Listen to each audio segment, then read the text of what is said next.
Okay सुनो, एक section है 115 BAC। अभी जो पढ़ा रहा हूं ना उसका नाम क्या है? Section 115 BAC। इस सेक्शन में पता है क्या लिखा है कि अगर एक इंडिविजुअल HUF कुछ टैक्सेशन के बेनिफिट्स को सैक्रिफाइस करने को तैयार है तो उसको एक कंसेशनल स्लैब रेट लागू होगा। कंसेशनल स्लैब रेट मतलब इधर स्लैब रेट्स में थोड़ा कंसेशन है।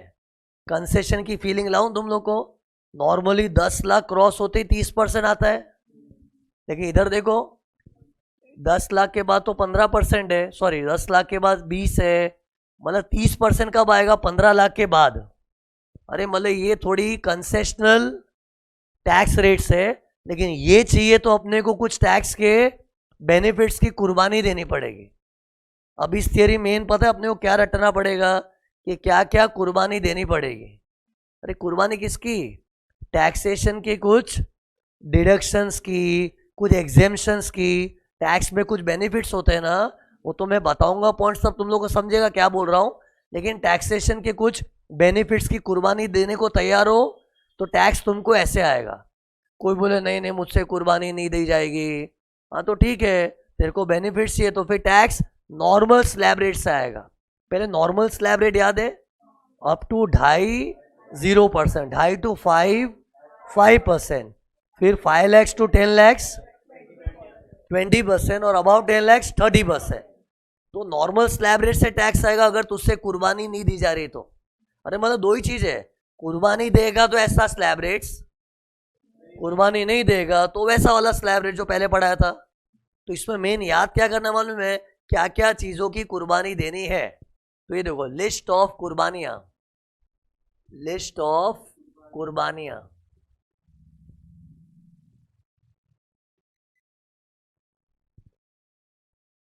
तो सी सबसे पहले चैप्टर 6 से पूरा कुर्बान कर दे।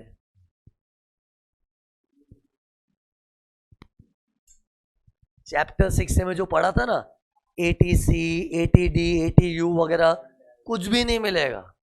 कोई बोला नहीं यार चैप्टर 6 से तो चाहिए, हाँ तो ले फिर सादा स्लैब रेट, ये वाला स्लैब रेट चाहिए, इसमें देखो मजा आ रहा है ना, तो मजा है तो कुछ सजा लेना पड़ेगा। और सजा के तौर पे क्या है? चैप्टर 6 से में कुछ भी नहीं मिलेगा फिर। हाँ चैप्टर 6 से की दो चीज तू ले सकता है, ATCCD2, ATJJAA। मैं थोड़ी देर तो कुछ पढ़ाऊंगा नहीं, बैठ के खुद ढूंढो क्या है। ATCCD ब्रैकेट में 2 और ATJJAA, ये दो चीज मिलेगी, इसकी कुर्बानी नहीं देनी। ये देखो पहले लिख देता हूं ब्रैकेट में, AT क्या बोला, CCD2 और ATJJAA, मतलब ये कुर्बान करने की जरूरत नहीं है। पलट लो पन्ने, पलट लो, टेस्ट पे तो पढ़ा नहीं होगा ना, है ना।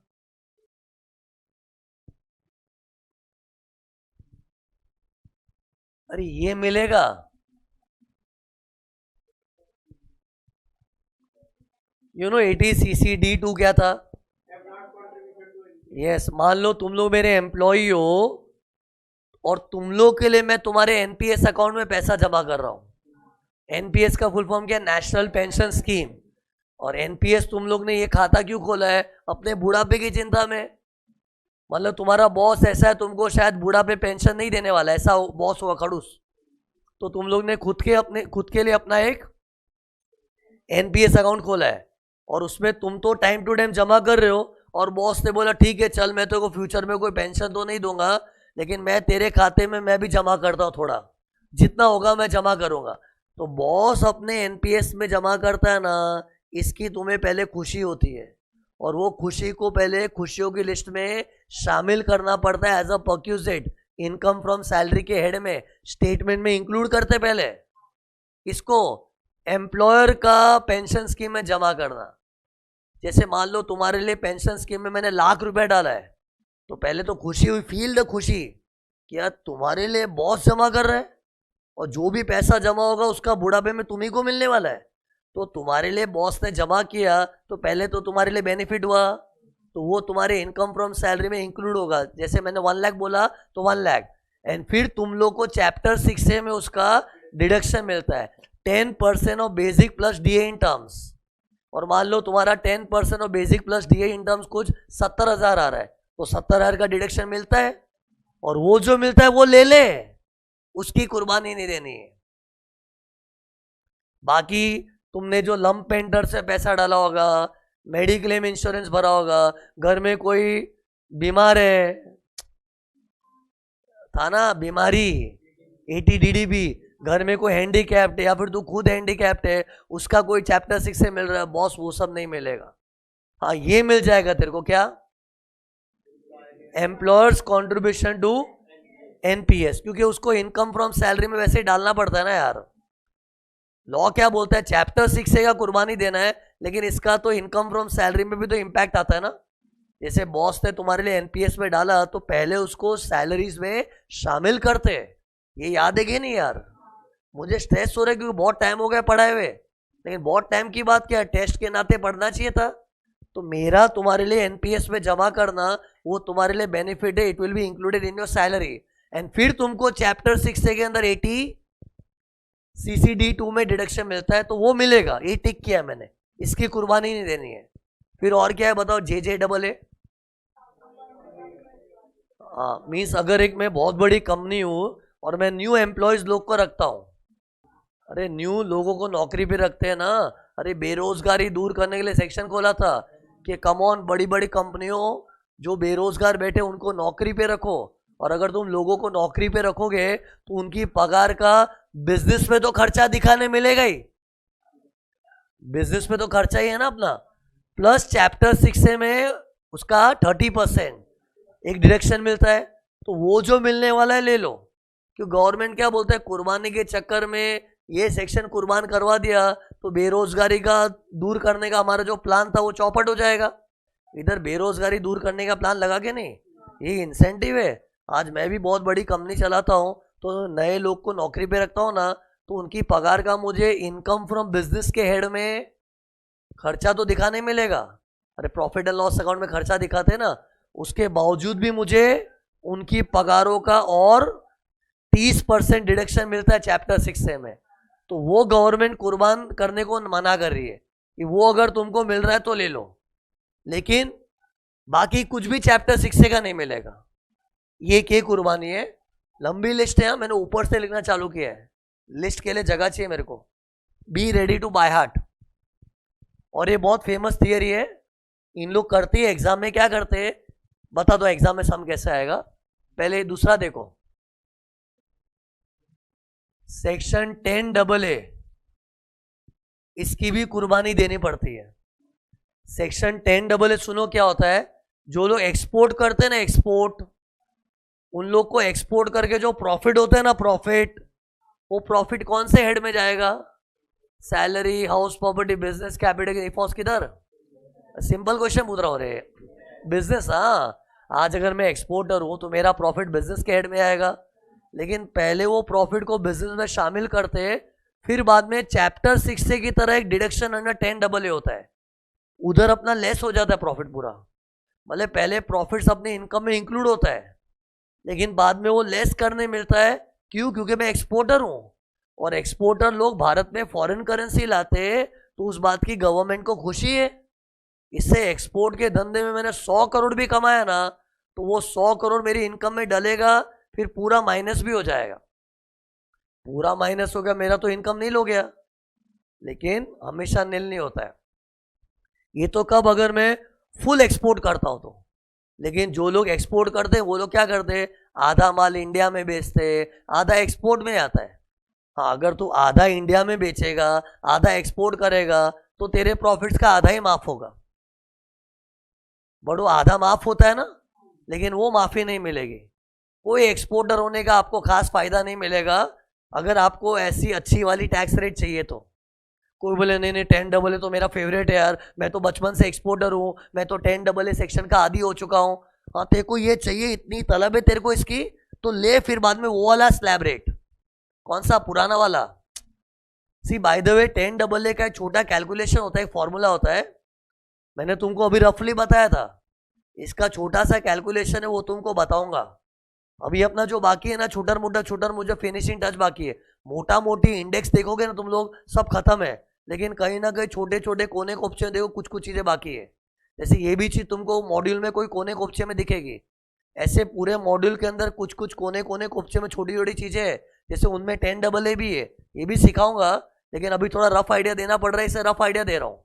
तो क्या है बताओ? 10AA एक्सपोर्टर लोग की प्रॉफिट टैक्स से माफ होती है इस सेक्शन के अंडर, और अगर कोई पूरा एक्सपोर्ट करता है तो पूरा माफ हो जाता है, आधा एक्सपोर्ट करेगा तो आधा, पौना एक्सपोर्ट करेगा तो पौना, पाव है तो पाव। बट क्या माफ होगा? एक्सपोर्ट का प्रॉफिट्स। प्रॉफिट्स यानी कि टैक्सेबल इनकम फ्रॉम बिजनेस, अपना बिजनेस के हेड में। देखो रिवाइज करने वाले, टेस्ट देने वालों को मालूम होगा, इनकम फ्रॉम बिजनेस का कंप्यूटेशन आता है ना, net profit add disallowed expense less non business income less UBE add UBI, वैसा कैलकुलेशन में जो आता है उसको मैं एक्सपोर्ट प्रॉफिट बोल रहा हूं। वो वाली इनकम पूरी माफ हो जाएगी अगर मैं फुल एक्सपोर्ट करता हूं, फुल ऑन एक्सपोर्ट। आधा एक्सपोर्ट है तो वो जो बिजनेस का आंसर आता है आधा माफ, वो हिसाब से ऐसा कुछ स्कीम है। मेन बात क्या हो रही है अभी, ये सेक्शन की तुझे कुर्बानी देनी पड़ेगी। एक्चुअली है तो बहुत मजेदार सेक्शन है, सच में अगर मैं एक्सपोर्टर हूं ना तो मुझे सच में एक दिल पे पत्थर रखना पड़ेगा, शायद मैं कुर्बानी ना भी दूं। जैसे मान लो मेरा जो भी माल बनता है मैं सभी एक्सपोर्ट करता हूँ, तो सब एक्सपोर्ट करता हूँ तो मेरे करोड़ों का प्रॉफिट भी टैक्स से माफ है, तो माफ मिल रहा है तो वही लू ना। अरे मतलब कितने लोग से 10AA छूटता नहीं है। हाँ, कोई थोड़ा बहुत एक्सपोर्ट करता है ना तो उसको थोड़ा बहुत ही 10AA में बेनिफिट मिलता है, तो वो बोले ठीक है ना, 10AA के नाम का मुझे थोड़ा बहुत ही प्रॉफिट माफ होता है। क्यों थोड़ा बहुत क्यों बोल रहा हूँ? तो लाखों यूनिट्स बना के कुछ 1-2 हज़ार यूनिट एक्सपोर्ट की होगी, तो अगर थोड़ा बहुत कोई एक्सपोर्ट करता है तो उसके प्रॉफिट का भी थोड़ा बहुत ही माफ होता है। तो फिर वो बोले अच्छा जान देना, 10AA का क्या लालच पड़ा है, कम से कम मेरे को वैसा वाला स्लैब रेट तो नहीं आएगा। कैसा वाला? Up to 2.5, 2.5 to 5, 5 to 10, about 10, 0, 5, 20, 30, ये वाला स्लैब रेट तो मजेदार है। तो ठीक है, मतलब अपनी अपनी चॉइस है, मतलब किसको क्या करना है सब लोग अपना चॉइस करो। लॉ ने बोला है कि अगर ऐसा चाहिए तो ये कुर्बानी देनी पड़ेगी, नहीं दिया जा रहा है तो भाड़ में जा, अपने नॉर्मल टैक्स रेट्स के हिसाब से भर दे। ये दूसरी कुर्बानी थी। हाँ, 10AA। तीसरा सुनो, अभी इनकम फ्रॉम बिजनेस की थियरी याद करना। एडिशनल डेप्रिसिएशन करके एक चीज होती है इनकम फ्रॉम बिजनेस पे, क्या पता तुम लोग को मेरे साथ बिताया हुआ वक्त याद है कि नहीं। एडिशनल डेप्रिसिएशन क्या होता है बताओ? अगर कोई मैन्युफैक्चरिंग बिजनेस करता है या फिर पावर जनरेशन बिजनेस करता है और उसके पास प्लांट एंड मशीनरी उसने खरीदी है, plant and machine except ships, aircraft, road transport vehicle, plant and machine installed in office building, second hand plant and machinery, plant and machine जिसका फुल कॉस्ट एक झटके में माइनस हो जाता है, इनको छोड़ के कोई प्लांट एंड मशीनरी है और मैन्युफैक्चरिंग बिजनेस है, तो अपने जो नई नई मशीन लेते हैं ना उसका सादा डेप्रिसिएशन के अलावा एक्स्ट्रा 20% मिलता है। तो वो जो एक्स्ट्रा 20% मिलता है ना वो नहीं मिलेगा। कोई बोले अरे यार ये क्यों, तो क्यों यूं मत पूछ, नहीं मिलेगा। तेरे को अगर ऐसे वाले मजेदार टैक्स रेट चाहिए तो वो नहीं मिलेगा। बट सी एडिशनल डेप्रिसिएशन की कुर्बानी देनी है, जो नॉर्मल डेप्रिसिएशन मिलेगा। नॉर्मल डेप्रिसिएशन होता है मालूम है कि नहीं? Opening WDV, add purchase less sales. ये थोड़ा ध्यान से सुनना, एक्चुअली इधर है ना अच्छा एक रिवीजन जैसा फील होगा तुमको। Opening WDV, add purchase less sales, बाद में जो डेप्रिसिएशन आता है ना, पहले लेस देन 180 डेज वाले को कोने में लेके चमाट मारते हैं, याद है वो? हाफ वाला, बैलेंस से फुल ईयर, वो सब मिलेगा, लेकिन जो नई मशीन का जो 20% एक्स्ट्रा मिलता है ना वो नहीं मिलेगा। ये थर्ड कुर्बानी है। बाय हार्ट करते हो, पहले ही बता रहा हूं, ये खाली ऐसे लेक्चर की तरह सुनने का नहीं है, याद करने का है। चौथा नंबर, एक होता है डिडक्शन अंडर सेक्शन 33AB और 33ABA। ये अपने सिलेबस में नहीं है, नॉट इन सिलेबस, इसलिए मैं खाली लिख तो रहा हूं, लेकिन तुम लोग को इसका नॉलेज लेने की जरूरत नहीं है। ये भी एक सेक्शन है जो एक्चुअली फाइनल सीए के सिलेबस में रखा है, लेकिन खाली बता के रख रहा हूं कि ये भी कुछ डिडक्शन है, उसकी कुर्बानी देनी पड़ती है। एक्चुअली मैं नहीं भी बताता तो भी चलता, पर ठीक है लिस्ट में आ गया है। लेकिन तुम लोग इसका टेंशन मत लो, ये चीज का तुम लोग को सिलेबस में किधर भी मॉड्यूल में सेक्शन ही नहीं लिखा है, लेकिन ऐसा सेक्शन है रियल लाइफ में फाइनल सीए में आएगा। तो ये तो नॉट इन सिलेबस है, बट जो भी है इसकी भी कुर्बानी देनी पड़ती है। तो इसको एक बार मैंने लिख के ऐसे ही कट जैसा कर दे रहा हूं, मतलब सिलेबस में नहीं है। फिर सेक्शन 35, अरे सेक्शन 35 याद करो अभी क्या है। साइंटिफिक रिसर्च की थियरी याद होगी ना, तो वो दो पार्ट में था, इन हाउस रिसर्च और डोनेशन। इन हाउस रिसर्च में जो अपने को डिडक्शन मिलता है वो ले ले, उसकी कुर्बानी नहीं देनी है। लेकिन रिसर्च के लिए जो डोनेशन देते हैं ना, उसका भी तुमको डिडक्शन मिलता है, वो नहीं मिलेगा। क्योंकि रिसर्च के लिए डोनेशन देना वो बिजनेस का खर्चा है ही नहीं। वो तो चलो रिसर्च के लिए दान धर्म को एंकरेज करने के लिए वो चक्कर में बिजनेस के हेड में डिडक्शन रखा है। लेकिन जब कुर्बानी देने की बात आएगी ना, तो डोनेशन दे के रिसर्च का डिडक्शन मिलता है ना, वो नहीं मिलेगा। याद होगा तो मैंने पढ़ाया था, नेशनल लेबोरेटरी को डोनेशन देते, आईआईटी को, approved Ruchi, Indian company engage in R&D, ऐसे कुछ जगहों में हम डोनेशन देते हैं ना, तो उसको इनकम फ्रॉम बिजनेस में एक खर्चा दिखाने मिलता है, और हम लोग टिकड़ा चौकड़ी मारते तो उसको टिकड़ा भी मारते हैं, अलाउड। लेकिन अभी ऐसे सम में आया तो चौकड़ी मारना पड़ेगा, क्योंकि अगर आपको एक कंसेशनल स्लैब रेट चाहिए ना, तो ये चीज नहीं मिलेगी। कौन सी? डोनेशन फॉर रिसर्च वाली। सी पूरा सेक्शन 35 कुर्बान नहीं करना है। सेक्शन 35 में जो डोनेशन वाला थियरी था वो, अरे 35 मैंने दो पार्ट में पढ़ाया था, इन हाउस रिसर्च था, वो सब मिलेगा। लेकिन जो डोनेशन के नाम का डिडक्शन मिलता है ना, वो नहीं मिलेगा, उसकी कुर्बानी देनी पड़ेगी। सी अपने खाली याद क्या करे, क्या क्या चीजों की कुर्बानी देनी पड़ेगी। तो इससे मतलब ही समझ जाओ कि अपने वो जो सम सॉल्व करते प्रॉफिट एंड लॉस अकाउंट का, tick mark cross mark tick mark cross mark करते, तो अगर रिसर्च का डोनेशन दिया है तो ऐसे टिकड़ा मारते, लेकिन 115 BSc करके बोला तो चौकड़ी मार देंगे।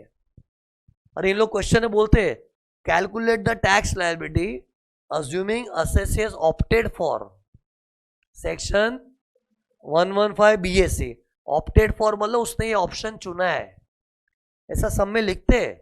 ओके तो डेन वापस बताओ, एक प्रॉफिट एंड लॉस अकाउंट दिया है क्वेश्चन में, जिसमें पता है ना हम लोग टिक मार्क क्रॉस मार्क करते हो, याद है कि नहीं?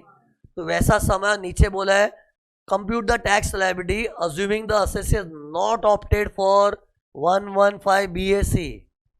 तो नॉर्मल में तो साइंटिफिक रिसर्च का डोनेशन और टिकड़ा मारते टिक कर देंगे, नेशनल लेबोरेटरी IIT ऐसा दिया है, टिक अलाउड। लेकिन बोला है कि उसने 115 BSc ऑप्ट किया है, तो ये कुर्बानी में आ जाता है। कुर्बानी देंगे मतलब उसका डिडक्शन नहीं मिलेगा, तो डिसअलाउड हो जाएगा। मतलब खाली अपने को ये याद रखना तो सम अपने आप बराबर से सॉल्व हो जाएगा। एक्चुअली मैं क्या करता हूँ, इसमें एक दो और भी चीजें जो सिलेबस में नहीं है मैं लिखता ही नहीं हूँ ना, खाली अपना पढ़ने अननेसेसरी सामने दिखेगा। एक और चीज ऐसी है जो सिलेबस में नहीं है, मैं उसको लिस्ट में डालता ही नहीं हूँ। तो सी अपने लिस्ट में तीसरे क्या चौथा क्या था, सेक्शन 35, वो भी कौन सा? Donation for scientific research. वो क्या सामने दिखेगा, अननेसेसरी लिस्ट बड़ी दिखेगी अपने को, है ना। फिर इसके बाद होता है सेक्शन 35 AD, इसकी भी कुर्बानी देनी पड़ेगी। सेक्शन 35 AD मालूम है क्या होता है? Cold chain, warehousing, cross country, hospital hotel housing, fertilisers, ICD, beekeeping, warehousing, slurry semi infrastructure. इन लोगों को एक वरदान है कि तुम्हारे धंधे में जब कभी भी कैपिटल एक्सपेंडिचर होता है तो एक झटके में डिडक्शन मिलता है। जैसे बड़ी की बड़ी 50 लाख का मशीन भी लिया ना, फुल कॉस्ट एक झटके में अलाउड। अरे वरना मशीनों पे तो डेप्रिसिएशन मिलता है, लेकिन इन कोल्ड चेन वालों को तो वरदान है कि तुमको डेप्रिसिएशन नहीं, मशीन का सारा कॉस्ट एक झटके में मिल जाएगा। लेकिन वो वाली सुविधा तुमको इधर कुर्बान करनी पड़ेगी। मीन्स कोई कोल्ड चेन वाला बोले नहीं यार हमको तो 35 AD बहुत पसंद है, हमको तो चाहिए, और तो चाहिए तो ले, फिर ये इस पे नजर मत डाल, फिर तेरे को टैक्स कैसे आएगा, वो साधारण स्लैब रेट से। बट अगर तू 35AD को कुर्बान करने को तैयार है, बट सी 35AD को कुर्बान करना मतलब क्या ना, मैं एसेट्स का फुल कॉस्ट डिडक्शन नहीं मिलेगा, डेप्रिसिएशन ले सकते। सी 35AD में ऐसा अनोखा क्या है कि मशीन की मशीन आखी की आखी cost he profit and loss account में राइट ऑफ करने मिल जाती है एज अ खर्चा, तो फुल कॉस्ट नहीं मिलेगा। उसका मतलब नहीं कि कुछ भी नहीं मिलेगा, डेप्रिसिएशन तो हक का है भाई। डेप्रिसिएशन की गवर्नमेंट कुर्बानी देने को बोले मतलब ये तो बेसिक चीज है। सी लॉ ने भी कैसी चीजें बनाई है, जो हमने तुमको कुछ ज्यादा ही दे दिया है ना, उसकी कुर्बानी है। जैसे एडिशनल डेप्रिसिएशन कुछ ज्यादा ही हो गया, नॉर्मल डेप्रिसिएशन नॉर्मल होता है यार, फिर भी एक्स्ट्रा डेप्रिसिएशन दिया, वो जो एक्स्ट्रा दिया है ना, उसकी कुर्बानी देनी है। तो डोनेशन में भी देखो, सॉरी साइंटिफिक रिसर्च में भी जो बेसिक रिसर्च का खर्चा वो अलाउड है, डोनेशन देगा तो भी डिडक्शन मिलता है। वो कुछ आउट ऑफ द वे जाके गवर्नमेंट ने किया ना, उसकी कुर्बानी देनी है। उसी तरह 35AD में भी गवर्नमेंट ने कुछ आउट ऑफ द वे जाके किया है। अरे आउट ऑफ द वे मतलब कुछ हटके कर दिया यार, कि बड़े बड़े एसेट जिसका डेप्रिसिएशन मिलना चाहिए फुल कॉस्ट दे दिया है, तो फुल कॉस्ट का डिडक्शन का फैसिलिटी नहीं मिलेगा, यानी कि डेप्रिसिएशन ले सकते हैं। तो ये अगली कुर्बानी थी। फिर इसके बाद एक और चीज की कुर्बानी देनी पड़ती है, लेकिन वो सिलेबस में अगेन नहीं है ना, तो याद करो क्या क्या हो गया। अभी लंबी लिस्ट है, बिगड़ देके बोलो अभी तक का कितना है। चैप्टर 6A की कुर्बानी देनी, फिर सेक्शन 10AA करके एक्सपोर्टर लोग को बेनिफिट मिलता है, जिसमें एक्सपोर्टर लोग का प्रॉफिट माफ होता है, वो कुर्बान करना पड़ेगा। फिर हाँ, चैप्टर 6A में दो चीज ले सकते, क्या, ATCCD2 और ATJJAA। ये सेक्शन जिसको याद नहीं है तो पढ़ोगे, तो कभी ना कभी तो पढ़ोगे ना, तो वो वाला बेनिफिट ले सकते हैं। बाकी चैप्टर 6A कुछ नहीं मिलेगा, 10AA कुछ नहीं मिलेगा, फिर एडिशनल डेप्रिसिएशन नहीं मिलेगा, फिर साइंटिफिक रिसर्च के नाम का जो डोनेशन है वो नहीं मिलेगा, फिर 35AD नहीं मिलेगा। फिर एक और होता है 35CCC करके, वो सिलेबस में नहीं है, उसकी भी कुछ कुर्बानी देनी पड़ती है, लेकिन जो चीज़ सिलेबस में नहीं है वैसा पॉइंट डालेंगे नहीं, और वो भी कॉर्पोरेट्स लोगों का कोई सेक्शन है, पढ़ो जाने दो। तो इसके बाद देखो आखिरी पॉइंट क्या है, आखिरी नहीं सॉरी, इन सब के कारण कोई लॉस आया ना, तो उसका सेट ऑफ भी नहीं मिलेगा। Set off due to above item, set off एक सेकंड, सेट ऑफ इसे लिखने दो फिर समझाता हूं, और off loss due to above items. अरे मतलब सुनो, गए साल है ना, मैंने 35AD का भर के डिडक्शन लिया था गए साल, तो इतना ज्यादा भारी डिडक्शन ले लिया, उस कारण से लॉस आ गया। तो वो लॉस यूजुअली क्या करते, गए साल का इस साल के प्रॉफिट में एडजस्ट करते, लेकिन वो एडजस्ट नहीं होगा, क्योंकि तेरा ये लॉस 35AD के कारण पैदा हुआ था। सी चैप्टर 6 के कारण कभी लॉस पैदा नहीं होता है। सी गए साल चैप्टर 6 से मैंने, सी गए साल की क्यों बात करो, क्योंकि इस साल मुझे ये सब कुर्बान करना है, लेकिन गए साल शायद मैंने ये सब चीजें ली होगी। अरे ये जो ऑप्शन होता है ना, हम लोग कभी भी चूज कर सकते हैं, कभी ऐसा वाला लो, कभी सादा वाला लो, कभी ऐसा वाला, कभी सादा वाला, हर साल बदल सकते हैं। तो ऐसा मान लो मैं अभी तक अपना सादा स्लैब रेट से ही भर रहा था, तो सादे स्लैब रेट्स में तो ये सब मैंने गए साल लिया होगा ना, तो सोचो इनमें से किसके कारण लॉस आया होगा। चैप्टर 6 से गए साल लिया होगा। सी मैं गए साल लिया हुआ ऐसा बोलो क्यों, गए साल मैंने ये वाला चीज ऑप्ट नहीं किया था, तो गए साल चैप्टर 6 से लिया होगा, तो उससे थोड़ी कोई लॉस बनता है। चैप्टर 6 का तो रूल ही है कि अपना ग्रॉस टोटल इनकम जितना है उतना ही चैप्टर 6 से मिलेगा, उस कारण से कभी लॉस क्रिएट नहीं होता है। 10AA में भी कभी लॉस क्रिएट नहीं होता है। हाँ, एडिशनल डेप्रिसिएशन मैंने जोश में ले लिया था, तो मेरा धंधे का प्रॉफिट शायद प्रॉफिट था 5 लाख, लेकिन एडिशनल डेप्रिसिएशन ले लिया तो मेरा प्रॉफिट कट के लॉस बन गया। से कैलकुलेशन में मत घुसना, एक्चुअली बहुत डीप कैलकुलेशन देखने है तो, पर खाली इसको फील ले लो कि गए साल मैंने मेरा प्रॉफिट आ रहा था, लेकिन एडिशनल डेप्रिसिएशन ले लिया ना तो मेरा लॉस बन गया हो। जैसे मान लो मेरा गए साल प्रॉफिट था 1 लाख, याद रखना 1 लाख, लेकिन एडिशनल डेप्रिसिएशन मैंने 4 लाख का ले लिया। किस बात का एडिशनल डेप्रिसिएशन मिलता है? प्लांट एंड मशीनरी नहीं खरीद तो उसका 20% होता है ना। तो मेरा एक्चुअली तो 1 लाख का प्रॉफिट था, लेकिन एडिशनल डेप्रिसिएशन मैंने 4 लाख का ले लिया, तो 1 लाख का प्रॉफिट में 4 लाख का डेप्रिसिएशन, तो 3 लाख का लॉस बन गया।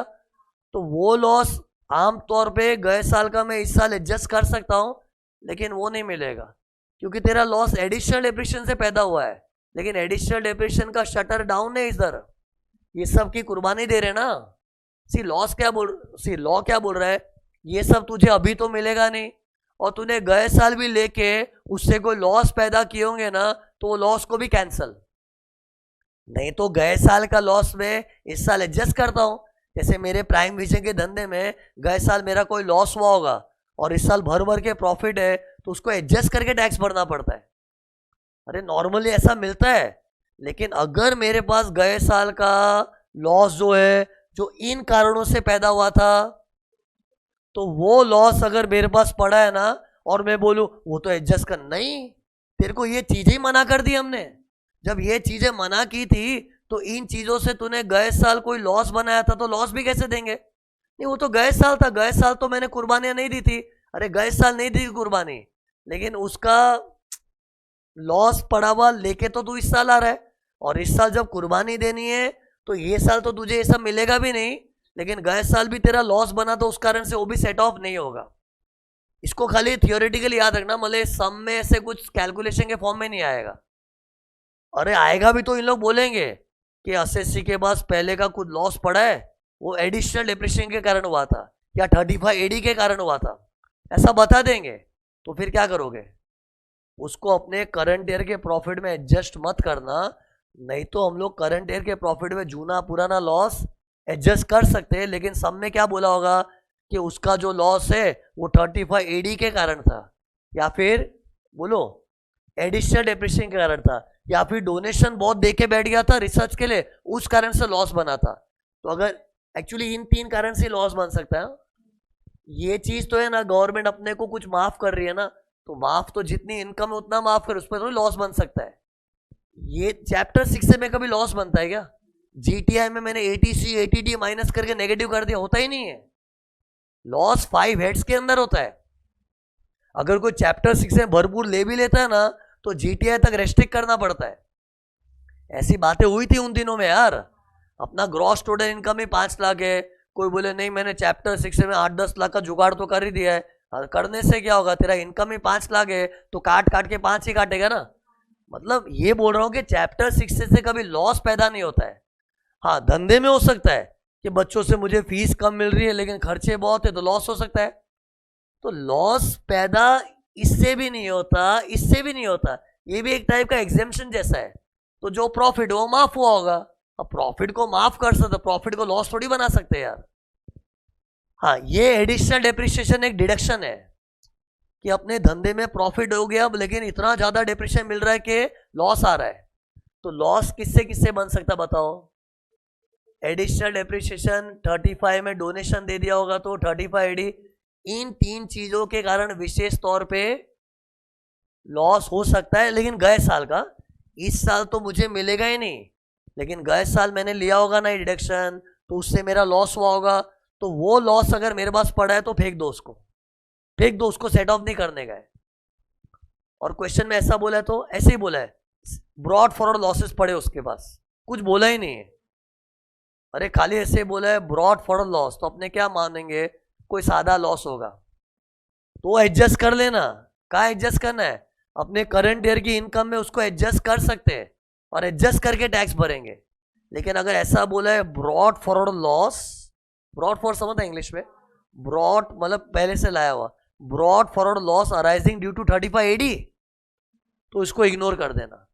तो मतलब इग्नोर हो गया, मतलब ये भी कुर्बानी होगी ना, ये 6 कुर्बानी होगी। अब है ना, लिस्ट कंटिन्यू होगी। अब इनकम फ्रॉम सैलरी की दुनिया में चले जाओ। सेक्शन 10(5) कुर्बान कर दे, 10(13) की कुर्बानी दे दे, 10(14) की भी कुर्बानी दे दे, ये सब कुर्बान कर दे। 10(5) क्या होता है? लाइन क्यों खींची मालूम है? ये सब इनकम फ्रॉम बिजनेस से रिलेटेड था, और ये सैलरी से रिलेटेड है। तो सैलरी में 10(5) क्या था? नहीं मालूम ना, कितना खराब लगता है। एक साल बेचारा इतना पढ़ा गया था, भूल गए, शायद 1-2 महीने बाद रास्ते में कहीं मिलोगे, ऐसे देख के निकल जाए ये कौन है, कुछ देखा वाला नहीं। ऐसे ही करोगे तुम लोग। बताओ 10-5 क्या था? लीव ट्रैवल कंसेशन, याद है उसका chart? Journey perform by air, by other mode, plane से गया तो एयर इकोनॉमी क्लास फेयर और amount spend which is less, उतना एग्जेम्प्ट होता है। लेकिन भाई कुछ एग्जेम्पशन नहीं मिलेगा। अगर मतलब डैट मीन्स कोई नौकरी कर रहा है, उसको कंपनी वालों से छुट्टी में घूमने का पैसा मिला था ना, पूरा पैसा टैक्सेबल, मतलब एग्जेम्पशन नहीं मिलेगा, मतलब टैक्सेबल। सीधा लीव ट्रैवल का अमाउंट आउटर कॉलम में डालेंगे।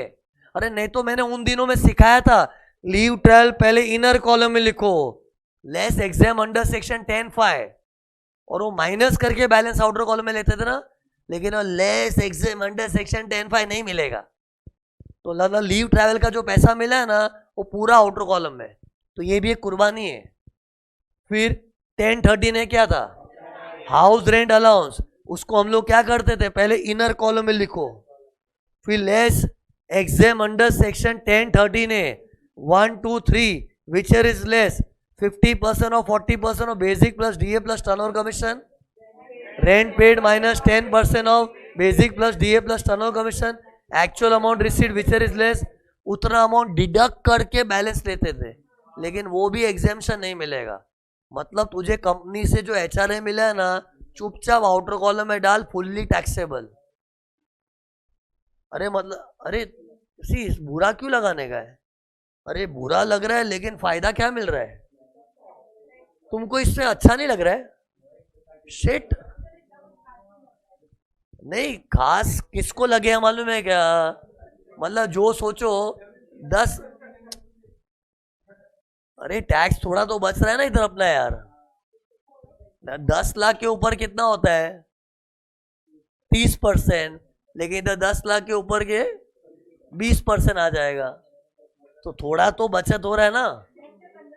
अभी हाँ सुनो, तुम लोग क्या बोलोगे, मैं बता रहा हूँ थोड़ा सा ही बचत है ना, लेकिन कुर्बानी कितनी सारी देनी पड़ रही है, यही तो तुम लोग समझ नहीं पा रहे। एक एसएससी को है ना ये सब चीज मिल रहा होगा, वो भी नहीं होता ना यार। प्रैक्टिकली तुम लोग कोई आदमी को देखोगे ना, उसको इनमें से शायद एक ही चीज कोई मिल रही होगी, एक आध चीज, तो वो तो यार एक आध चीज ही। अरे कितने लोग का तो ऐसा ना, कितने लोग बोलते हैं मेरे को तो ये सब ऐसे भी नहीं मिलता है, हाँ ठीक है छोड़ दिया, चल छोड़ दिया, तब फायदा होता है। सी ये सब सुनो, लिस्ट की खातिर हम लोग पूरी लिस्ट पढ़ रहे हैं, लेकिन प्रैक्टिकली ये जैसे मेरा एग्जांपल ले लो, मैं इंडिविजुअल हूं, मेरा टैक्स स्लैब रेट से आता है, मेरे को हाँ चैप्टर 6 से लेता हूं मैं, मेरा प्रैक्टिकल बताओ, चैप्टर 6 से लेता हूं, 10AA का मेरा कुछ कनेक्शन ही, एक्सपोर्ट ही नहीं करता हूं, एडिशनल डेप्रिसिएशन मैन्युफैक्चरिंग, मेरा मैन्युफैक्चरिंग भी नहीं है, डोनेशन बाबा नहीं खुद के पास ही पैसा, डोनेशन दान धर्म नहीं हो रहा अभी, रिसर्च के लिए होते 35 AD वाला भी नहीं हो, तो ऐसी कोई चीज ही नहीं, तो उससे मेरा कोई लॉस ही नहीं बना था गए साल। लीव ट्रैवल में कोई नौकरी नहीं कर रहा हूं ना, ये आगे की कोई भी चीज नहीं मिलने वाली है, तो मुझे प्रैक्टिकली क्या कुर्बान करना पड़ेगा? चैप्टर 6 से क्या सब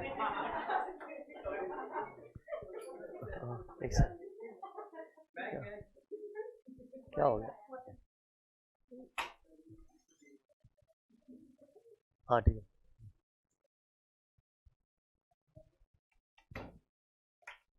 पढ़ते रहो, लगातार पढ़ते रहो, लिखना चालू करो, थोड़ा लिखना चालू कर दो, चलो फटाफट, टाइम यूज होगा। हाँ सीसी कुछ भी नहीं होता, एक CCA है, CCC, CCD है। CCA donation for rural development, मतलब रूरल एरियाज में डेवलपमेंट करने के लिए डोनेशन दिया जाता है। हाँ हाँ, तो वो बिजनेस के हेड में, हाँ बराबर, तो बिजनेस के हेड में 35 CCA मिल रहा होगा तो लेने का, वो एक्चुअली बिजनेस, कोई बिजनेसमैन लोग होता है ना, उसको 35 CCA मिलता है, तो वो मिल रहा है तो ले ले, लेकिन नॉन बिजनेसमैन तो चैप्टर 6 से में लेता ना 80 GGA के नाम पे, तो उसका कुर्बान हो जाएगा। मतलब चैप्टर 6 से तो पूरा ही कुर्बान हो रहा है ना। हाँ, वो जो 35 CCA है ना, वो जो लोग बिजनेस करते हैं ना, उन लोग रूरल डेवलपमेंट के लिए डोनेशन देते हैं, उनको बिजनेस के हेड में मिलता है। तो दैट मीन्स तुमको बिजनेस के हेड में मिल रहा है तो कुर्बानी नहीं देनी है, किधर कुर्बानी में आया ही नहीं वो। लेकिन बिजनेस के हेड में बिजनेसमैन को मिलता है। एक से मैं डिक्टेट करूंगा, और सैलरीड लोग को तो जिनका बिजनेस है वो चैप्टर 6 से में ले रहे, तो वो कुर्बान हो गया। ऐसे एक फ्रेश पेज लो, लिखो। हाँ लिखो, छोटा ही है, फटाफट लिखो, रेड पेन कैपिटल लेटर्स में, concessional slab rates under section, fast बोलो आएंगे तब तो लिख लो इतना। कंसेशनल, स्पेलिंग देखिए लिखना बराबर, concessional slab rates under section,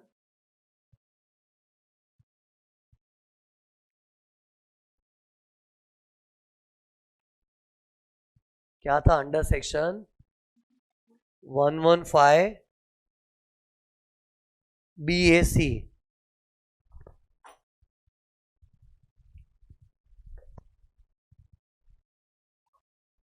115 BAC।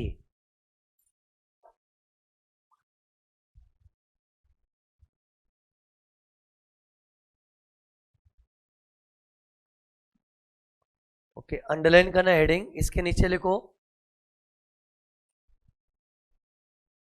Normal pen से लिखना, if an individual slash HUF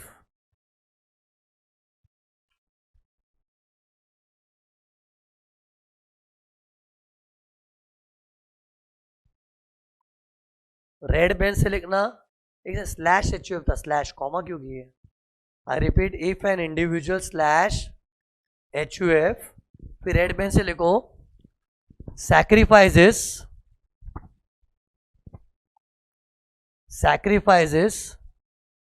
certain,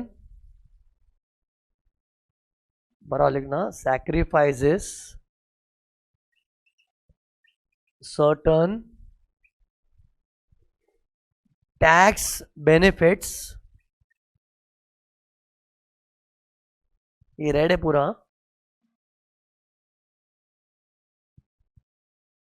क्या लिखा, सैक्रिफाइसेस सर्टन, अरे सर्टन मतलब कुछ टैक्स के फायदे सैक्रिफाइस करने, मतलब उसको छोड़ दे, वो नहीं मिलेगा, कुर्बानी।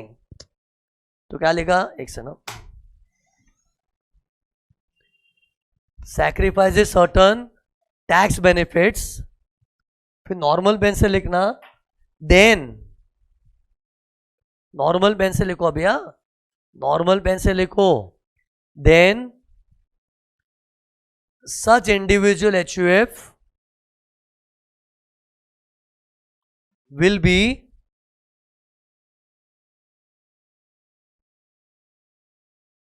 subject to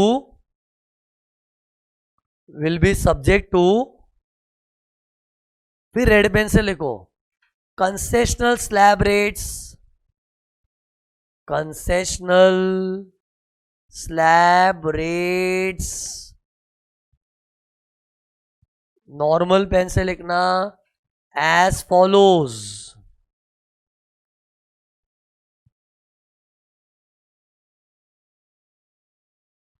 रेड में क्या क्या चीज लिखा है फील करो, क्या लिखा है, sacrifices certain tax benefits, concessional slab rates.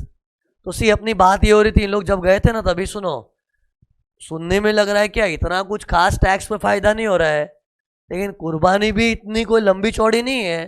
जैसे मैंने अपना एग्जाम्पल बताया, मुझे प्रैक्टिकली पता है ये सब में ना खाली चैप्टर 6 से एक मैं लेता हूं, वो भी मैं क्या 80C में जो लंप एंटर्स है ना, उसका 1.5 लाख का डिडक्शन लेता हूं। लेकिन तुम लोग को इतना जो बड़े बड़े 80 पड़ा है ना, उसमें से कुछ लेता ही नहीं हूं। हाँ, मेरी लाइफ में वो 1.5 लाख का लंप एंटर्स वाला है ना, वो एक होता है, हाँ वो मेरे को कुर्बान करना पड़ेगा। 1.5 लाख का जो मेरा GTI लेस होता है ना, वो मुझे कुर्बान करना पड़ेगा, तब जाके मुझे ये मिलेगा। तो वो तो मैं अपनी इनकम कैलकुलेट करके चेक करूंगा ना क्या फायदेमंद है। लेकिन एग्जाम में तुमको ऐसा नहीं पूछते बता क्या फायदेमंद है। एग्जाम में तो सीधा बोलेंगे वो सब छोड़ तू, अगर उसने 115 बीएससी लिया तो क्या आएगा बता। अरे 115 बीएससी लिया ना तो उसमें अपने सम में चैप्टर 6 से लेना ही मत।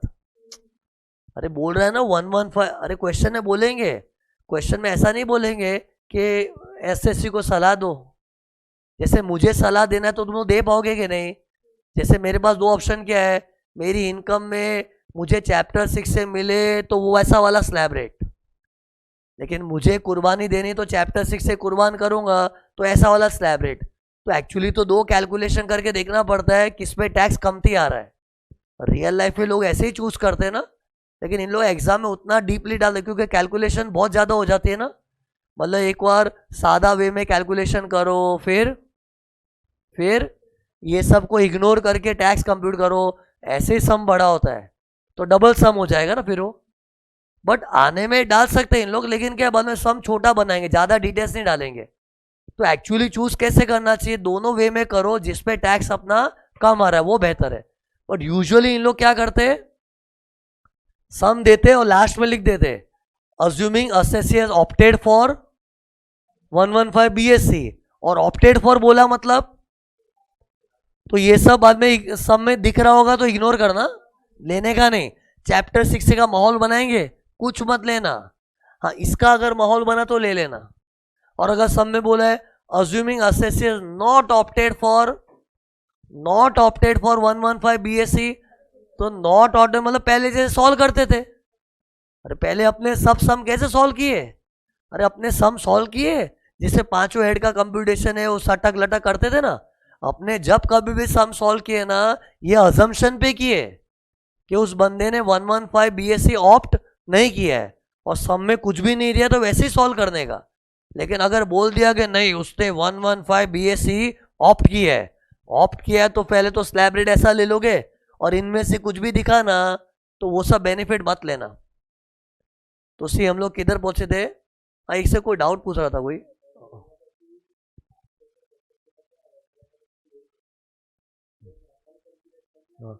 हाँ फिर बाद में उन लोग ऐसा सम डालते हैं ना, तो सी ये लास्ट टाइम आ गया तो मतलब ये आ भी सकता है, बट उसमें इन लोग क्या करते हैं ज़्यादा डिटेल्स नहीं डालते क्योंकि ये सम पहले ही पूरा 5 एड्स बाद में टैक्स कैलकुलेट करना सम ही लंबा हो जाता है ना यार। लेकिन अगर इन लोग को ऐसा बच्चों को टेस्ट करना है ना, बता ये आदमी के लिए कौन सा बेहतर है, तो ये लोग सम छोटा बनाएंगे। जैसे मेरे ऐसे आदमी का सम बना दिया तो मेरे को तो ये सब मिलता भी नहीं है। हाँ मेरे को चैप्टर 6 से का बहुत लगाव है, आदत होगी बचपन से मतलब जब से कमाना चालू किया है चैप्टर 6 से हर साल लेता ही हूँ, तो वो मेरा कुर्बान हो जाएगा। तो वो कुर्बान करके ऐसे टैक्स निकालो, फिर एक और कैलकुलेशन करो, नहीं सर चैप्टर 6 से लेते तो दे दो सर को, और दे दो फिर वैसा वाला टैक्स निकालो पुराना स्लैब रेट्स। अरे मतलब दो कैलकुलेशन करने का, और दोनों में से जिसमें टैक्स कम आया बोलना चाहिए यही है राइट चॉइस बेबी। चॉइस है ना, दो में से कौन सा चूज करूं, तो यही है राइट चॉइस, ऐसा बताना पड़ता है ये राइट चॉइस है जिसमें टैक्स कम आता है। एनीवेज हम लोग क्या लिख रहे थे, एज फॉलोज लिखा ना, एज फॉलोज के बाद इन्हें कॉपी करना पड़ेगा। तुम लोग नोटिस किया ये क्या लिखा है मैंने, बैलेंस एनटीआई लिखना। स्लैब रेट पता है किस पे लगाते हैं, देखो सटक लटक लटक विनिंग्स बैलेंस, वो बैलेंस एनटीआई में अपने स्लैब रेट के हिसाब से आते हैं ना। बाकी सटक लटक का तो वही जैसा रेट है वैसा रेट, 15% 20% वैसा था ना। तो ये काम करो, ये कॉलम को है ना बैलेंस एनटीआई बोलना और इधर टैक्स परसेंटेज, और ये छाप दो फटाफट। और इसको देखो याद रखना, देखा सिंपल कितना है, सब 2.5 लाख का स्लैब है और परसेंटेज 5-5% बढ़ रहा है। लेकिन बढ़ाते बढ़ाते 30 पे गाड़ी रोक देना, कि अपने माइंड में क्या 5-5 से बढ़ाना 5-5 से बढ़ाना है, लेकिन 30 पे रुकना भी है। और स्लैब सब 2.5 लाख का है, क्या करे 2.5 लाख का सेट करना है। ऐसे में क्या करना चाहिए, पहले लेफ्ट साइड का लिख देने का 2.5 5 7.5 10 12.5 15, फिर राइट साइड का।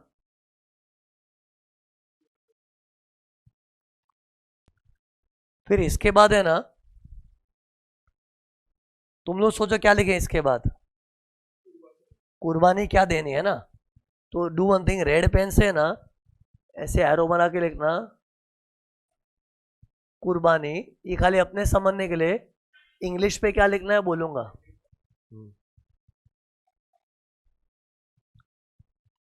कुर्बानी लिखा, कुर्बानी।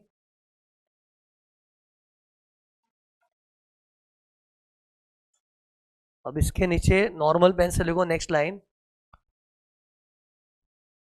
द अबाउ स्लैब रेट्स, लिखते टाइम ध्यान दो क्या लिखना है। The above slab rates are applicable, the above slab rates are applicable if the assessee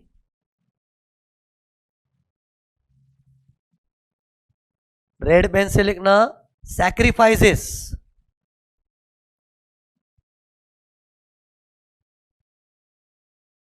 क्या लिखा sacrifices, फिर नॉर्मल पेन से लिखो फॉलोइंग, फिर रेड पेन से लिखना डिडक्शंस स्लैश एग्जेम्पशंस। अरे कुछ तो डिडक्शंस की कुर्बानी है तो कुछ एग्जेम्पशंस की। एग्जेम्पशन मतलब अपने वो 10 वाले सब। फिर उधर 2 डॉट कर दो, कोलन कर दो। अब एक लिस्ट बनेगी, serial number 1 deduction under chapter 6 से। लिखते लिखते याद हो जाना चाहिए, पहले ही बता रहा हूं, नहीं तो लिखना एक टाइम वेस्ट है। ऐसे ही लिखोगे तो लिखो और याद करो। क्या लिखा डिडक्शन अंडर चैप्टर 6 से। फिर ये देखो ऐसे ब्रैकेट में लिखना रेड पेन से एक्सेप्ट, अरे एक्सेप्ट मतलब इसको कुर्बान मत करो, इसको छोड़ के। तो क्या था एक्सेप्ट सेक्शन, देखो ATCCD2 एंड ATJJAA।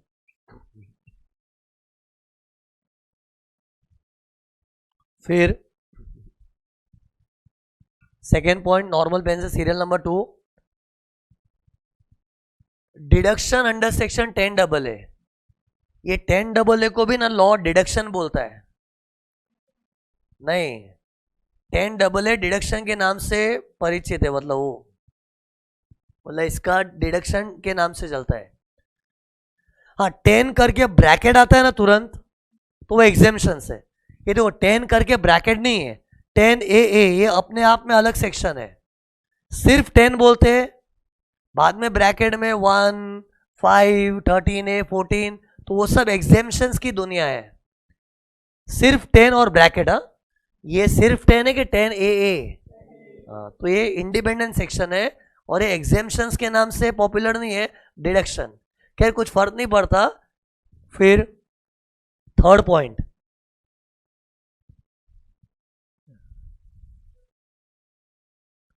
थर्ड क्या था एडिशनल डेप्रिसिएशन। ये सब लिख लिख के रटो कि ये नहीं मिलेगा, और मन में सुनो बेस्ट ऐसा माहौल बनाओ ना कि सामने एक सम पड़ा है, मेरे सामने एक सम पड़ा है, उसमें ऐसा लिखा है कि बंदे का टैक्स निकाल, अज्यूम उसने 115 BAC ऑप्ट किया है। अरे ऐसे कल्पना में ऐसा सम बना के रखो और खुद को मनाओ कि एडिशनल डेप्रिसिएशन नहीं लेना, इसमें नहीं लेना, नहीं लेना है। अरे बॉस अपनी इमेजिनेशन से हम लोग एकदम ही अच्छी तरह याद कर सकते कुछ चीज।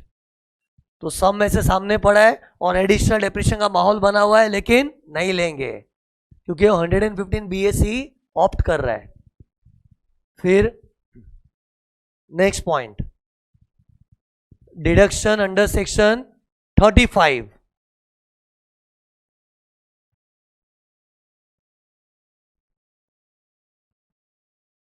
For donation. सम जैसा इमेजिन को, सम में ये आ गया तो नहीं लेना है। क्या लिखा for donation to, sorry for donation in respect of research, donation in respect of research।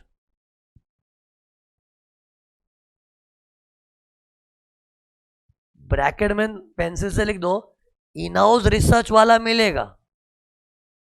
अरे याद है इन हाउस रिसर्च का एक अलग चार्ट बनाए थे हम लोग, वो मिलेगा, इन हाउस रिसर्च वाला मिलेगा।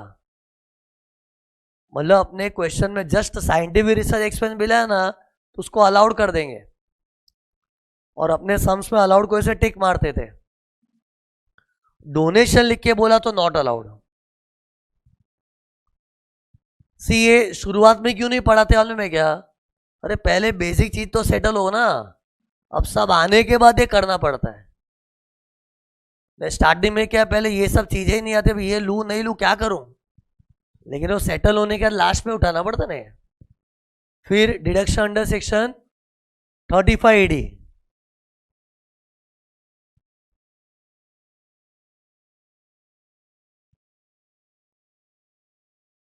ये अपना कोल्ड चेन वेयर हाउसिंग वो वाला। इसके ब्रैकेट में पता है क्या लिखेंगे?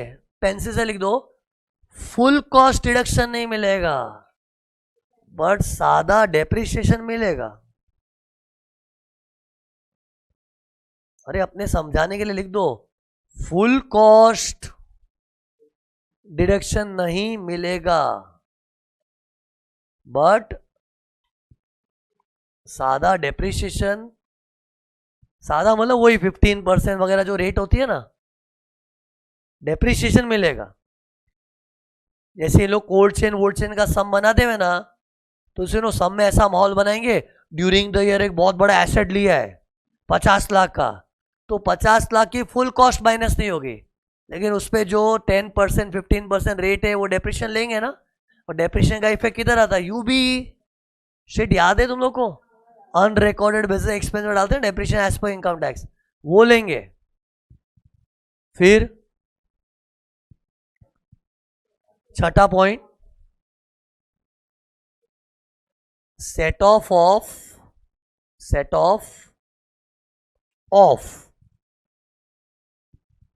ब्रॉट फॉरवर्ड लॉस, ऐसे लिखो ब्रॉट, अरे गए साल से लाया हुआ है, ब्रॉट फॉरवर्ड लॉस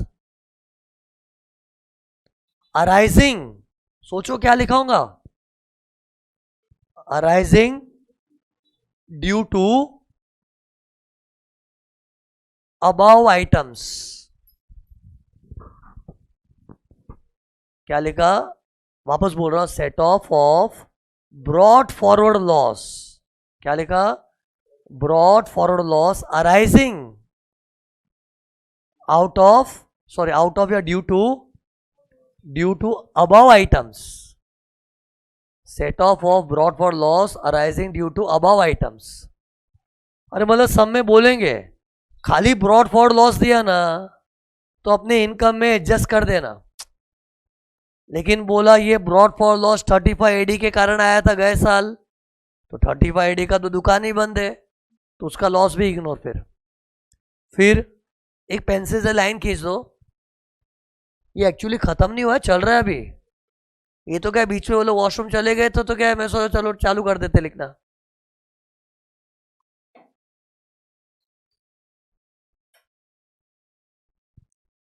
सातवां पॉइंट,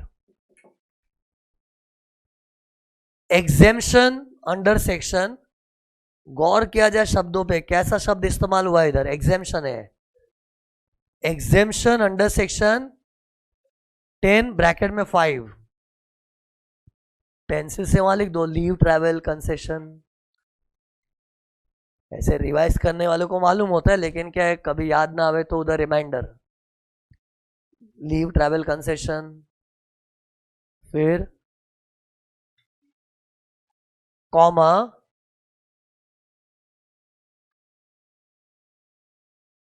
क्या लिखा हूं? 10 13 है, 10 ब्रैकेट में 13 है, पेंसिल से लिख दो HRA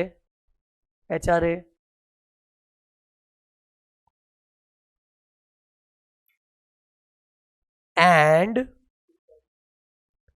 हाँ एंड क्या था? 10 14।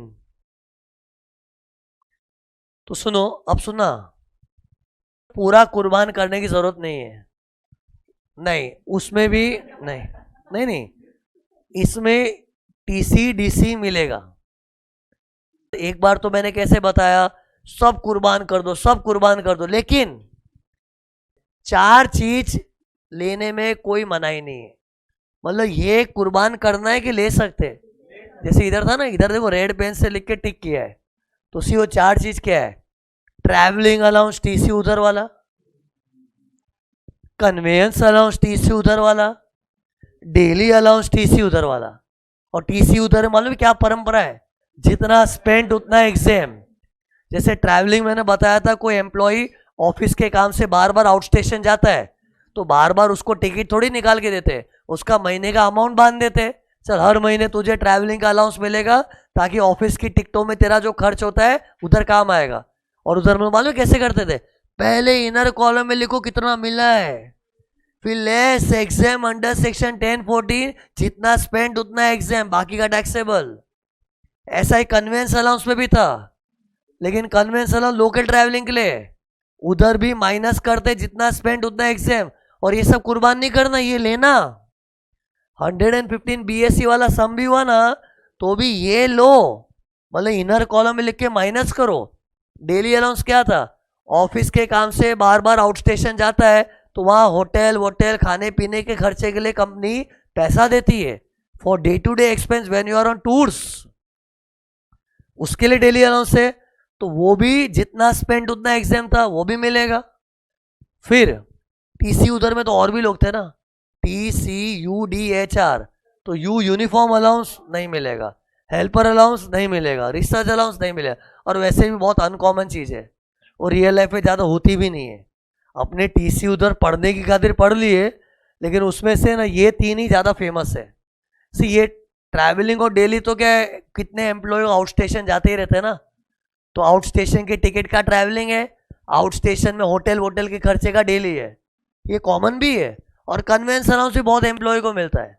बाकी तुम लोग सर टीसी उधर में तो और भी चीज़ें थी ना, वो भी जेन्यून चीज़ें है ना, ऑफिस वाली चीज़ें है ना, लेकिन वो किसी को मिलता भी नहीं है, बहुत रेयर लोग हैं। लेकिन कोई बोले हमें तो मिल रहा है, तो नहीं मिलेगा, सॉरी, कुर्बानी, वो कुर्बानी में काउंट हो जाता है। लेकिन ये कुर्बानी के ले लो, ले लो, ये ले लो, क्या क्या ले लो? ट्रैवलिंग ले लो, कन्वेंस ले लो, डेली ले लो, कम्यूटेशन अलाउंस भी ले लो, हैंडीकैप वाला 3200 पर मंथ, याद है अमाउंट? हैंडीकैप का क्या था यार? कम्यूटेशन, कम्यूटेशन अलाउंस क्या होता है मालूम है? ऑफिस टू रेसिडेंस आने जाने के लिए बेचारे हैंडीकैप लोगों को कितनी तकलीफ होती है, तो उनको अगर पैसा मिलता है तो माफ है। अमाउंट क्या था? 3200 पर मंथ, फिक्स अमाउंट माफ था। तो वो ले सकते कि नहीं? वो ले सकते हैं, तो वो भी जरूरी है। सी एक्चुअली लॉ ने क्या सोचा, TCDC ये जरूरी चीज है, वो हम किसी को नहीं बोलेंगे कि तू सैक्रिफाइस कर, वो ले ले, बाकी पूरा कुर्बान। तो डू वन थिंग, अभी जो लिखा ना, ये 1014 लिखा ना, खाली नेक्स्ट लाइन ऐसे लिखो, नया सेंटेंस चालू करो, हावेवर, कॉमा, अभी हम लोग वही पॉइंट में, पॉइंट नंबर कौन सा है? 7वां है, तो लिखो however, comma, the assessee can claim,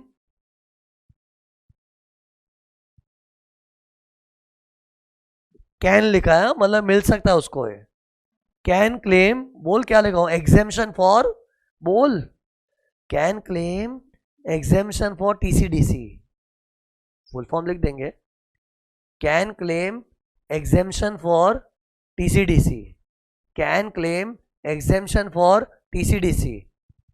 TCDC bracket में फुल फॉर्म लिख दो उसका, नॉर्मल पेन से लिख देना, क्या क्या था? Travelling allowance,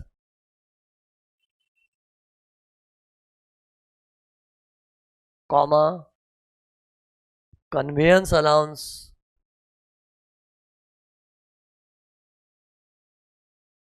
comma, daily allowance,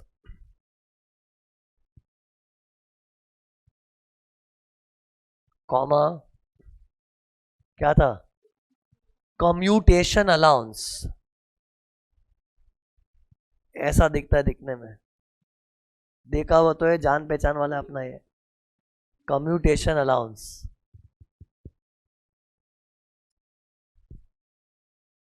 ये मिलेगा। ओके, फिर रिवीजन वाली फीलिंग आ रही कि नहीं?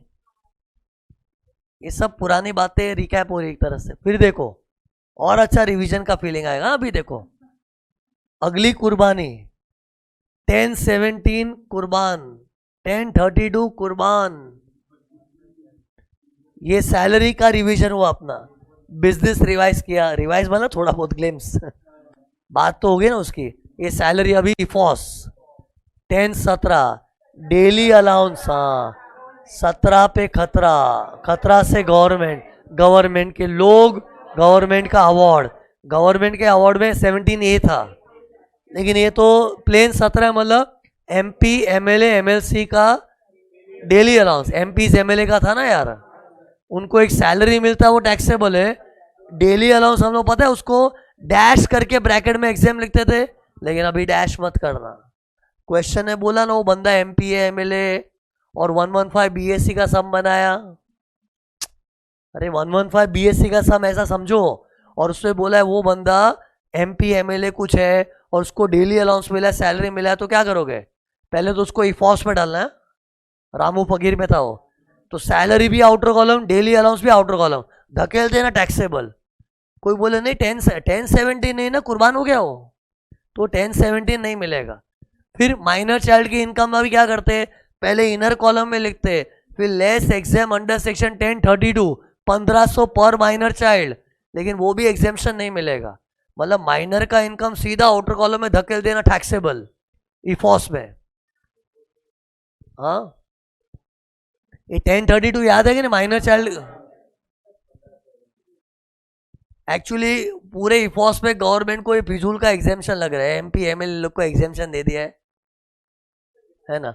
माइनर चाइल्ड के नाम का ये 1500, तो ये सब गवर्नमेंट ने बोला ये सब जो हमने दिया है ठीक हम ही ने खोल रखा है, लेकिन ऐसी दुनिया अगर तेरे को पसंद है तो ये सब नहीं मिलेगा, इसकी कुर्बानी देनी पड़ेगी। तो राइट, ये 8वां पॉइंट हो गया।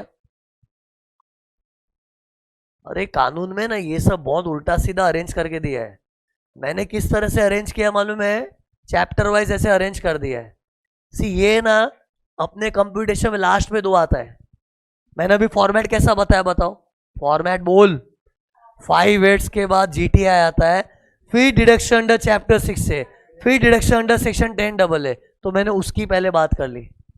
फिर 5 वर्ड्स में बिजनेस को पकड़ा, फिर 5 वर्ड्स में सैलरी को पकड़ा, इफॉस को पकड़ा, वो ऑर्डर में जा रहा हूं मैं, और ये सब टेंस को पकड़े अभी। हाँ टेंस, तो लिखो 8वां पॉइंट, एग्जेम्पशन अंडर सेक्शन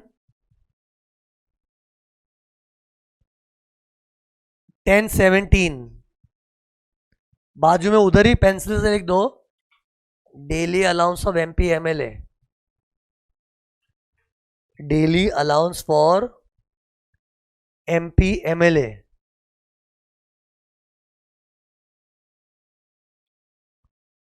फिर एक और था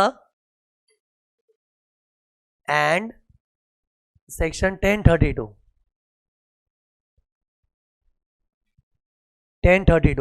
बाजू में 1032 के बाजू में पेंसिल से लिखना इनकम ऑफ माइनर चिल्ड्रन। अरे माइनर वो होता है जिसकी अभी तक 32 नहीं आई, बताया था मैंने, 32 से 32।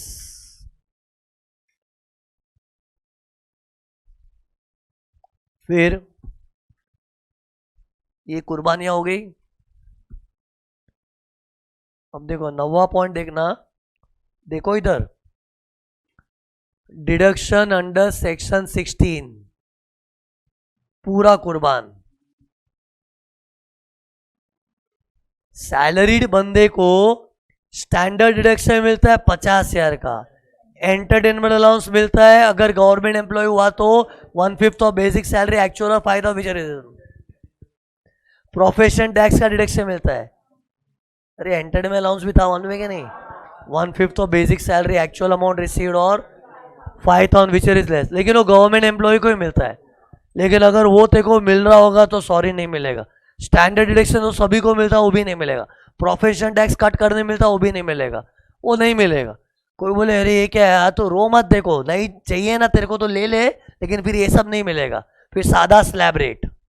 अगर ऐसा वाला स्लैब रेट चाहिए तो कुर्बान करना पड़ेगा, और हम तेरे पे ठोप थोड़ी रहे, तेरे को जो करना है का तेरी मर्जी है। बट सी ये एक्चुअली जान पे आता सबको, नौकरी करने वालों का है ना, ये तो कंफर्म होता ही है। जैसे बोला चैप्टर 6 से तो हर बंदा लेता ही है यूजुअली, कि सब लोग का एटीसी तो रहता ही है। ये बाकी सब तो क्या हम लोग सर जैसे लोग पढ़ा पढ़ा के चले गए तुम लोग ने, लेकिन प्रैक्टिकल लाइफ में कम देखने में आता है। हाँ स्टैंडर्ड डिडक्शन तो हर नौकरी वाले का रहता है। तो ये थोड़ा पत्थर दिल होके सोचना पड़ता है कि छोड़ू के नहीं, अगर छोड़ देगा तो फिर ऐसा मिलेगा, फिर नहीं छूट रहा है तो फिर सादा स्लैब रेट। तो ये हो गया, लिखो, लिखते हो साथ साथ। पॉइंट नंबर 9, पूरी लिस्ट याद होनी चाहिए। डिडक्शन अंडर सेक्शन 16, पेंसिल से ब्रैकेट में लिख दो, शॉर्ट फॉर्म करके लिखो जैसे समझे वैसा, पेंसिल से standard deduction, entertainment allowance and profession tax. और ऐसे याद दिलाने के लिए, बाय चांस कभी ये लिखा हुआ पढ़ो तुमको याद नहीं आवे तो क्या था, standard deduction, entertainment allowance and profession tax.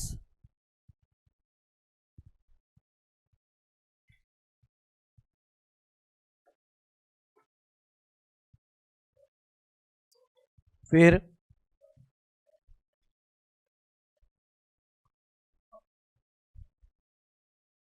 देखो तो सही, deduction under section 24, deduction under section 24B in respect of interest on housing loan for SOPR। You know इन दिनों में पढ़ाया था आपको एक टॉपिक, सेल्फ ऑक्यूपाइड प्रॉपर्टी होती है मालूम है, जिसका स्टेटमेंट कैसे बनाते, नील नील नील नील नील नील नील नील नील माइनस इंटरेस्ट, मैक्सिमम 2 लाख, और रिपेयरिंग का लोन है तो 30,000 था ना, जूना लोन है तो भी 30,000, जूना मतलब 1499। अरे पढ़ाया था ना अभी।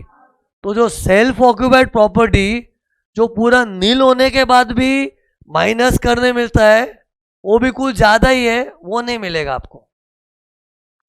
अरे मतलब हाउस प्रॉपर्टी में बी केयरफुल। हाँ ऐसा नहीं कि हाउस प्रॉपर्टी के हेड में पूरा डिडक्शन का दुकान बंद है, सैलरी में तो पूरा डिडक्शन का शटर डाउन है, कुछ नहीं, अपना ग्रॉस सैलरी पे आंसर बंद हो जाएगा। अरे अपने लिखते ना सैलरी में बेसिक अलाउंस धाड़ धाड़ धाड़ धाड़ धाड़ ग्रॉस, फिर डिडक्शन आता था, वो डिडक्शन कुछ भी नहीं मिलेगा।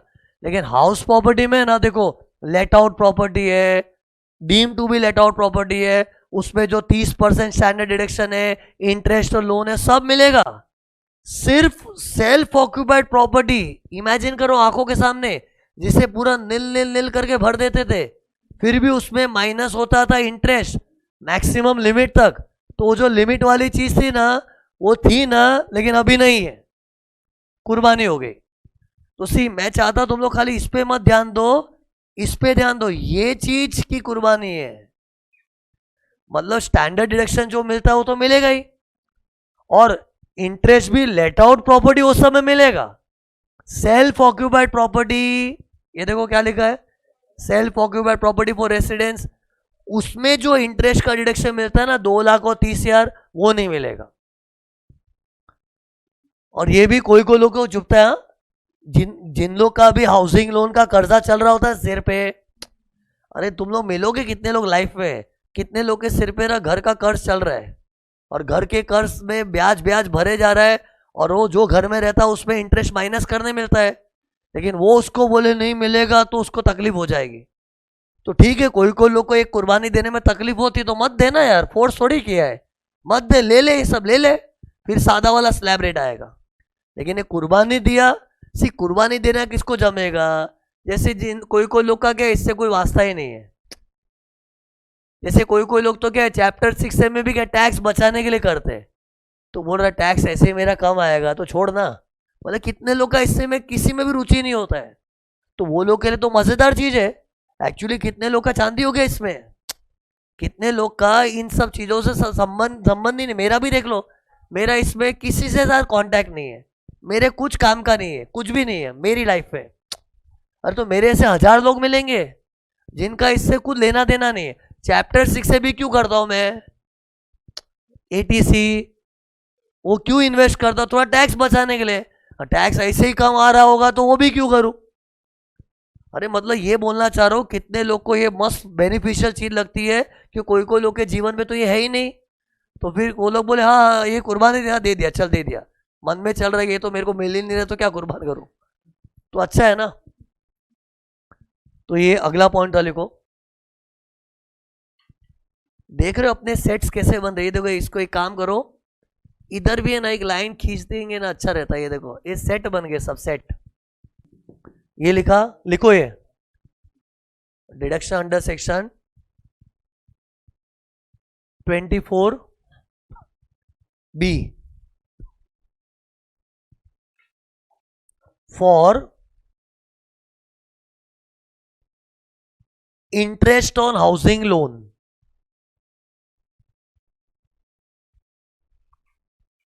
क्या लिखा, for interest on housing loan in respect of, फिर रेड पेन हाथ में आएगा, इन रिस्पेक्ट ऑफ, फिर रेड पेन से क्या लिखोगे, SOPR।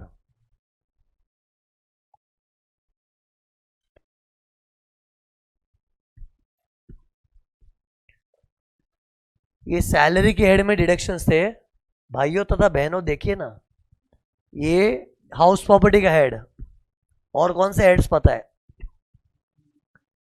बिजनेस का हेड का इधर आ गया। फिर कैपिटल गेन से कुछ कुर्बानी देनी है, इनकम फ्रॉम अदर सोर्स भूल गए पहला चैप्टर। तो ये देखो डिडक्शन अंडर सेक्शन बोल के बता, 57 था इफॉस में, याद आ रहा है इफॉस में 57 में डिडक्शन मिलता है। कोई भी इनकम से संबंधित खर्चा होता है माइनस करते हैं, लेकिन taxable income deduct the expense, exempt income ignore the expense, winnings में भी इग्नोर द एक्सपेंस, डिविडेंड में deduct only one expense, units income भी 20% ऐसा था, और फैमिली पेंशन और कॉम्पेंसेशन और इंटरेस्ट ऑन कॉम्पेंसेशन में स्टैंडर्ड डिडक्शन था, याद है। अरे इंटरेस्ट ऑन कॉम्पेंसेशन का 50% था, और फैमिली पेंशन में कितना था 1/3, और 15 ऑन विच इज ये वाला कुर्बान करना, ये वाला सिर्फ फैमिली पेंशन वाला सिर्फ। लॉ को लग रहा फोकट का दे रहे यार, को लेना देना ऐसे 1/3 माफ कर दिया है। ठीक है, किसी पति के मरने के बाद बीवी को पेंशन मिलता है, बीवी पे थोड़ी हमदर्दी है, लेकिन फ्री का डिडक्शन है ना यार। बीवी को मस्त पे पेंशन मिल रहा है, उसका 1/3 ऐसे ही माफ कर दिए, 1/3 और हाँ पति गया, लेकिन ठीक है ना, मतलब वो कोई ऐसे बोलते हक का डिडक्शन नहीं है ना। जैसे आज कोई मैं इनकम कमा रहा हूं, ये सुनो बच्चों से मुझे फीस मिल रही है, मार्कर वार्कर खरीद रहा हूं, ये हक का यार। ये गवर्नमेंट बोले छोड़ दे तो वो नहीं हो सकता। सी गवर्नमेंट छोड़ने का भी क्या बोल रही है, जो गवर्नमेंट ने कुछ एहसान कर दिया है। ये सेल्फ ऑक्यूपाइड प्रॉपर्टी में क्या है, प्रॉपर्टी पूरी एग्जेम्प्ट है, पूरा नील भरा पड़ा है, फिर भी माइनस। तो मतलब जहां गवर्नमेंट को लग रहा है ना कि हमने कुछ ज्यादा ही दे दिया है, ठीक है, देने के पीछे हमारी कोई सॉफ्ट कॉर्नर होगा, कुछ ये होगा वो होगा, बट कुछ ज्यादा ही किया ना, तो वो चीज आपको कुर्बान करनी है। लेकिन हक की चीज थोड़ी कुर्बान करने को बोलिए। कोई पति के मरने बाद बीवी को जो पेंशन मिला है वो हक का थोड़ी है। ऐसे तो बीवी को जो पेंशन मिला भर टैक्स, फिर भी गवर्नमेंट ने हमदर्दी दिखा के क्या बोला, चलो 1/3 माफ कर देंगे, या फिर 15,000 विचर इज लेस। लेकिन फिर ऐसी दुनिया चाहिए तो वो नहीं मिलेगा। अरे मतलब सिर्फ फैमिली पेंशन का कुर्बानी देना, इधर किसका, फैमिली पेंशन वाला जो स्टैंडर्ड डिडक्शन है ना, सिर्फ यही कुर्बान करना है बस, राइट। सी इधर है ना धोखा हो सकता है स्टूडेंट के साथ। हाँ, स्टूडेंट को ऊपर ऊपर से याद रहेगा ये तो कुर्बान करना है, कुर्बान मतलब पूरा नहीं है। हाउस प्रॉपर्टी में भी खाली वो जो SOPR में जो नील नील करके लिमिटेड डिडक्शन मिलता है वो नहीं है, ईफॉस में भी फैमिली पेंशन वाला, वेट मैं डिक्टेट करता हूं, क्या लिखा, deduction under section 57 in respect of, फिर रेड पेन उठेगा, क्या लिखोगे रेड पेन से, फैमिली पेंशन,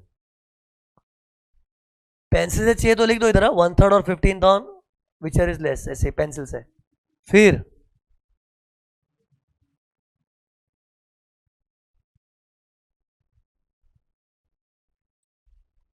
सुनो, लुक हियर,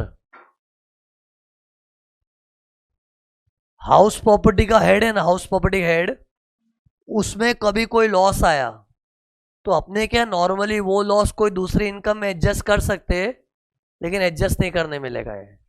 अगर हाउस प्रॉपर्टी के हेड में कुछ लॉस आया, जैसे याद करो अपने हाउस प्रॉपर्टी के सम सॉल्व किए थे ना, कोई कोई सम में ना नेगेटिव आंसर आया था, चलो एसओपीआर में तो नेगेटिव आ ही नहीं सकता क्योंकि मना ही कर दिया, लेकिन लेट आउट प्रॉपर्टी के कॉलम में भी देखना बहुत बार है ना अपना आंसर नेगेटिव आया था, एक सम मेरे को याद है, एक सम में तो आया भी था।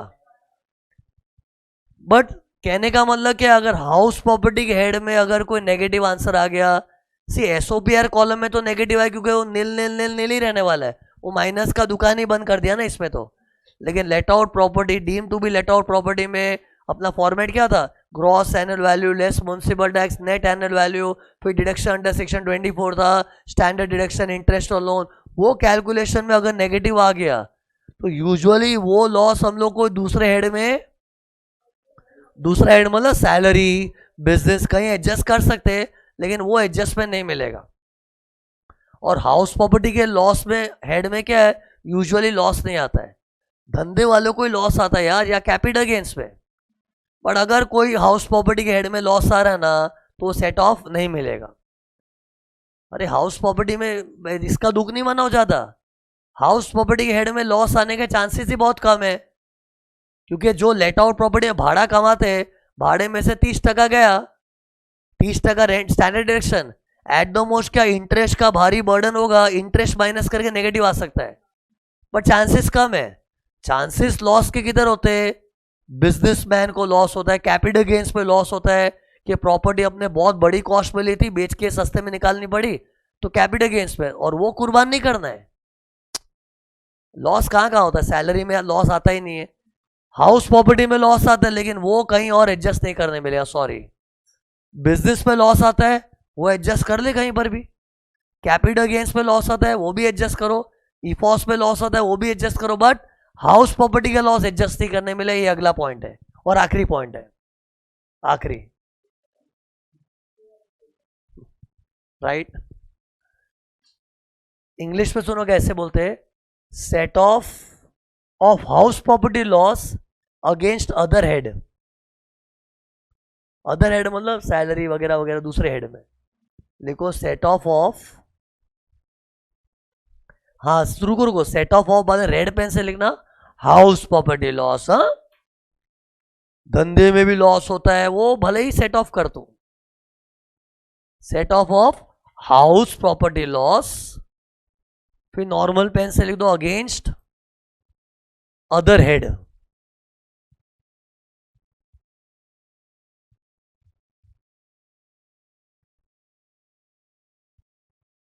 ये हो गया ना। फिर बाद में ना नोट वन लिखो, नोट वन,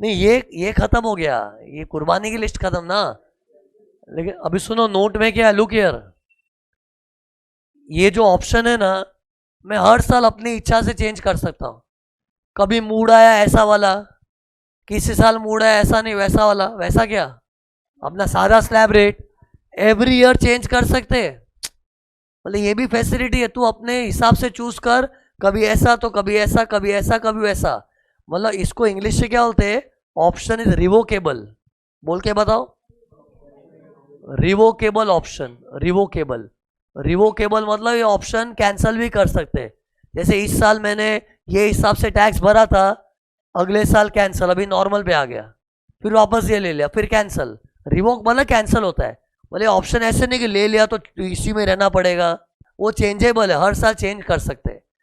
तो क्या बोलेंगे, ऑप्शन इज रिवोकेबल। लिखो ये नोट नंबर 1। ये खत्म हो गया है। अगर लाइनें खींचे तो एक और लाइन खींच के बंद कर दो ना, क्लोज हो गया, ये खत्म। लिखो नॉर्मल पेन से, सेक्शन 115 BAC, क्या लिखा, section 115 BAC is, red pen से ऐसे लिखना है, देखो